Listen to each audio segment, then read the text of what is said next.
सोचो तुम एक सुपर टफ वीडियो गेम खेल रहे हो और अचानक तुम्हें एक चीट कोड की किताब मिल जाती है जो तुम्हें जीतने की गारंटी देती है। क्या मजेदार होता है ना। ठीक वैसे ही सूरह अल बकरा हमें जिंदगी के लिए अल्टीमेट गाइडेंस देती है। चलो इसके पहले 5 आयत को समझते हैं, उनका हिंदी अनुवाद और असली जिंदगी के उदाहरणों के साथ। पहली आयत में अलिफ लाम मीम आता है। ये 3 अक्षर हैं जिनका मतलब हमें नहीं पता, लेकिन इस बात में गहराई है। यह हमें सिखाता है कि इंसान की ज्ञान सीमित है जबकि अल्लाह का ज्ञान असीमित है।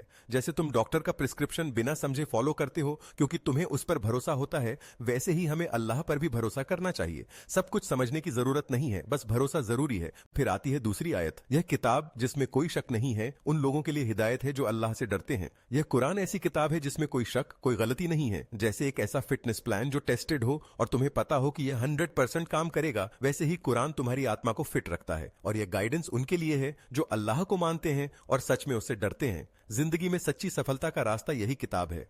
अब तीसरी आयत पर चलते हैं। जो लोग गैब पर ईमान रखते हैं, नमाज कायम करते हैं और अल्लाह की दी गई चीजों में से खर्च करते हैं। ये जो मुत्ताकीन हैं, ये लोग उन चीजों पर भी ईमान रखते हैं जो वो देख नहीं सकते, जैसे अल्लाह, फरिश्ते और गैब की चीजें। जैसे हम वाईफाई को देख नहीं सकते लेकिन उस पर पूरा भरोसा करते हैं।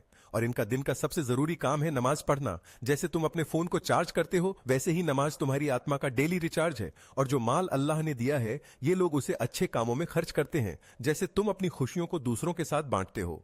चौथी आयत में कहा गया है, जो लोग उस पर ईमान रखते हैं जो तुम पर नाजिल किया गया और उन चीजों पर जो तुमसे पहले आई थीं, और जो आखिरत पर यकीन रखते हैं। ये लोग सिर्फ कुरान पर नहीं बल्कि पहले वाली किताबों पर भी ईमान रखते हैं, जैसे तौरा और इंजील, और इनका पूरा यकीन आखिरत में होता है, वो दिन जब दुनिया के बाद हमें अपने आमाल का हिसाब देना है।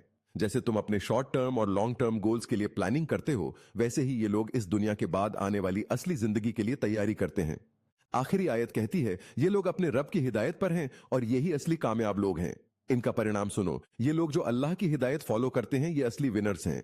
जैसे एक स्टूडेंट जो एग्जाम में टॉप करता है, वैसे ही ये लोग दुनिया और आखिरत दोनों में कामयाब हैं। दुनिया की सफलता अस्थायी होती है, लेकिन जो अल्लाह के रास्ते पर चलते हैं उनका सफलता स्थायी होती है। तो ये थी सूरह अल बकरा के पहले 5 आयत का सरल ब्रेकडाउन। अगर ये मददगार लगा तो कमेंट्स में सक्सेस लिखो और चैनल को सब्सक्राइब करो ताकि और भी कुरानिक इंसाइट्स मिलते रहें। सी यू इन नेक्स्ट वीडियो।